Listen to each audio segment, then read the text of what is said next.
De Campinas, Thalita Souza. Agora, 2h49, para a gente entender melhor como são essas ações agora para bloqueio da coqueluche aqui em Campinas, o que tem sido feito também nessa escola onde foi identificado o caso suspeito. A gente conversa agora com a Carolina Bueno, ela que é enfermeira do Devisa, o Departamento de Vigilância em Saúde aqui de Campinas, fala conosco ao vivo. Oi, Carolina, boa tarde, bem-vinda. Boa tarde a todos, tudo bem? Tudo bem, Carolina. Bom, queria que você explicasse para a gente como é que funciona esse processo, né, de ação de bloqueio nas escolas, por exemplo, quando um caso suspeito é identificado e é notificado por vocês. Vamos lá. Então, assim, sempre que um caso é suspeito de coqueluche, a gente deve tomar as ações de bloqueio com algumas intenções. Primeiro de tudo, a gente busca identificar outros possíveis casos, né? Ou no ambiente domiciliar dessa pessoa, ou no ambiente escolar, ou no ambiente de trabalho. Então, feita a identificação de quem são esses comunicantes e descartando qualquer outro caso que seja um possível caso suspeito também de coqueluche, a gente vai direcionar as ações que elas podem ser desde a indicação de uma quimioprofilaxia, que seria uma medicação que a gente dá para as pessoas, ou até mesmo a ação de vacinação. Então, nessa escola, como funcionou, né? Identificamos as crianças, fizemos a avaliação da caderneta vacinal. A vacinação ela é feita com base no calendário básico de vacinação das crianças. E se houver alguma criança em atraso, a gente aproveita a oportunidade para fazer a atualização da vacinação desta criança. Carolina, boa tarde. E quais critérios definem quem deve ser vacinado durante essa ação de bloqueio? Os critérios que definem essa ação de bloqueio, então, primeiro de tudo, a gente vai olhar a faixa etária dessas crianças, né, e se elas possuem aquele esquema, se for contemplados no esquema básico, a gente vai avaliar. Então, por exemplo, uma criança de 2 aninhos, ela deveria ter, no mínimo, a dose de 2, 4 e 6 meses e um reforço com 1 ano e 3. Se essa criança não tiver alguma dessas doses, ela vai ser contemplada para vacinação. Com o aumento dos casos no ano passado, o Ministério lançou uma nota recomendando a vacinação também para os profissionais da saúde e da educação infantil, que trabalham com crianças de até 4 anos de idade. Então, nessas ações de bloqueio, a gente faz avaliação também dos profissionais que atuam diretamente na sala da criança e já amplia para todos os trabalhadores, considerando essa faixa etária, né? A gente teve um caso numa escola de uma criança maior.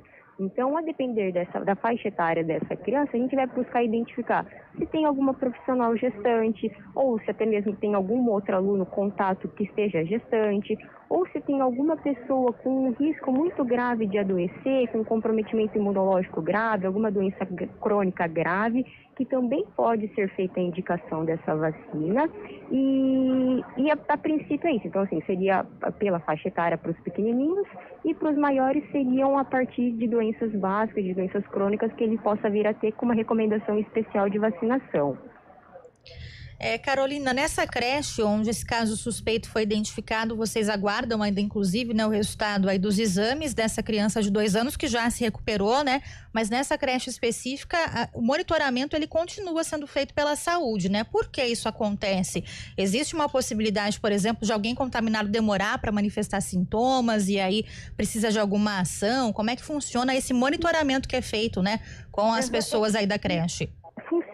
Isso mesmo, né? A gente tenta monitorar para ver se não vai aparecer nenhum caso aí secundário a este primeiro caso inicial, então a gente segue observando a turma e a escola, e especialmente nessa época do ano, onde aumentam a circulação de vírus respiratórios, os sintomas respiratórios acabam sendo muito comuns. Então a gente sempre pede a parceria das escolas para que comuniquem a gente caso tenham crianças afastadas, caso tenham crianças sintomáticas, para a gente tentar o quanto antes fazer o diagnóstico dessa criança. Pode ser desde uma coqueluche, pode ser um outro vírus respiratório, e a gente sempre reforça a importância de que crianças adoecidas não devem frequentar o ambiente escolar para minimizar a cadeia de transmissão de vírus ou bactérias. Então, a gente segue monitorando até a gente ter o resultado final dessa criança, confirmando ou descartando, mas sempre sensibilizando a equipe das escolas de comunicarem caso surjam novos casos suspeitos de coqueluche ou suspeitos de outras doenças de transmissão em ambiente escolar.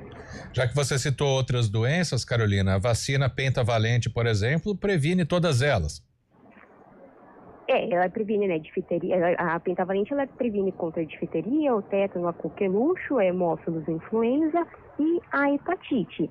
Pensando nessa época do ano, como aumenta a circulação dos vírus respiratórios, a gente sempre reforça a importância da vacinação do Covid e da influenza também, porque são outros agentes virais que podem vir a confundir com os sintomas iniciais, né, um quadro de febre, de tosse, e que, num primeiro momento, a gente pode pensar como pode acabar confundindo, é um quadro viral, é um quadro bacteriano, uma suspeita de coqueluche ou uma suspeita de um vírus.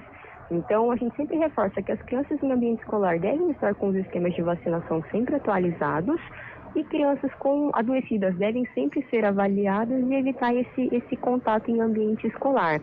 A gente falava muito em etiqueta respiratória na época da pandemia do Covid, né? Então, essas recomendações, elas se mantêm, né? Então, sempre manter higiene de mãos, higiene de objetos, crianças adoecidas evitar esse convívio em ambiente escolar, manter ambientes ventilados e arejados, uso de máscara, tudo isso reduz a transmissão tanto da coqueluche quanto de outros agentes respiratórios típicos dessa época do ano.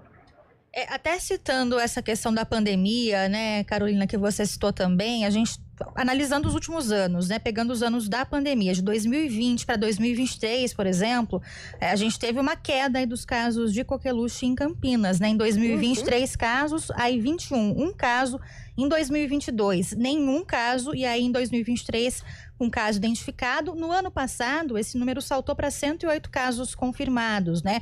Ou seja, na pandemia, a gente tinha, claro, restrições, suspensão de aulas, depois já em 22, 23, uma retomada, mas ainda com alguns cuidados diferentes, né? Que a gente não tinha o hábito de ter antes no dia a dia. Isso pode ter contribuído com essa queda, né? Nessa época de pandemia, ou tem a ver também esse retorno aí de mais casos com a vacinação contra a doença? As duas coisas, né? Então, com certeza, a pandemia e a restrição de circulação das pessoas, até mesmo o fechamento de escolas por alguns períodos, contribuiu muito para a diminuição do número de casos, mas, além disso, a queda nas taxas de vacinação contribuem para que a gente continue tendo casos da doença no país, né?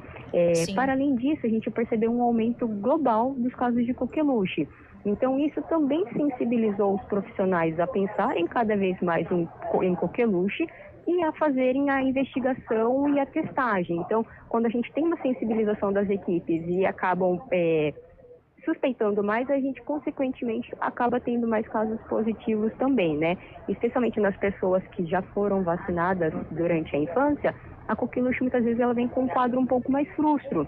E aí acaba muitas vezes passando desapercebida a suspeita de coqueluche nem é feita. Então, essa sensibilização do profissional e essa investigação contribui também para esse aumento no número de casos confirmados no município.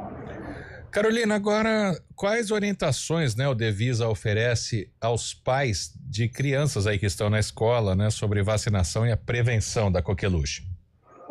Primeiro de tudo criança com sintomas, sempre buscar uma avaliação médica, né, procurando evidenciar se pode ser um quadro de coqueluche ou de algum outro vírus respiratório que a criança deveria ficar afastada por um período do ambiente escolar. E um outro ponto muito, muito importante seria manter a vacinação das crianças em dia e atualizada, independente do agravo envolvido, ou seja, Covid, coqueluche, influenza.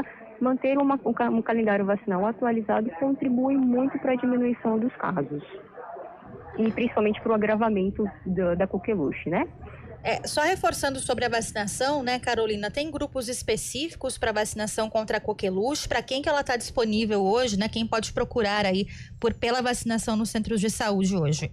O calendário básico, ele contempla as crianças de 2, 4 e 6 meses, tem feito um reforço ao 1 ano e 3 meses e um segundo reforço aos 4 anos. Para além disso, toda gestante deve de tomar a cada gestação essa vacina, a vacina da DTPA. Por quê?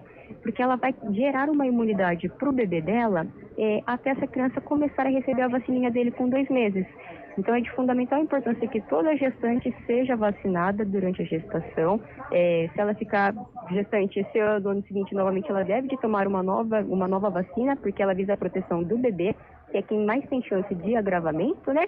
Para além disso, os trabalhadores da saúde também devem ser vacinados e, atualmente, como uma ação excepcional, os profissionais que atuam na educação com crianças até 4 anos também têm o direito de receber essa vacina. Tá certo, bom, agradeço muito aqui a participação da Carolina Bueno, ela que é enfermeira do Devisa, que é o Departamento de Vigilância em Saúde aqui de Campinas, falando sobre essas ações agora e prevenção também contra a coqueluche aqui na cidade. Carolina, muito obrigada, viu? Uma boa tarde, bom trabalho. Eu que agradeço, muito obrigada. Tchau, tchau. Obrigado. Agora são 2h59. Um caso, portanto, uma pessoa sendo vacinada e suspeita da coqueluche, né? Vamos passar aqui para os nossos ouvintes que a fase inicial da coqueluche, tá? Ela pode ter uma tosse leve, coriza, né? Que é o nariz escorrendo, um mal-estar geral, febre baixa, espirros e os olhos lacrimejando. Aí na fase paroxística, ou seja, quando já tá a coqueluche numa situação um pouco pior, a criança fica com a tosse seca e intensa, com crises de tosse muito rápidas, dificuldade para inspirar, ou seja, para puxar o ar, rosto vermelho, um som, sabe aquele som de guincho quando vai inspirar? Parece um apito, né? Um som agudo, né? Isso, exatamente. E vômitos também. Então, vamos cuidar porque a coqueluche tem vacina. O número de casos, como você disse, não tem sido tão alto na cidade. Isso muito por causa da vacinação.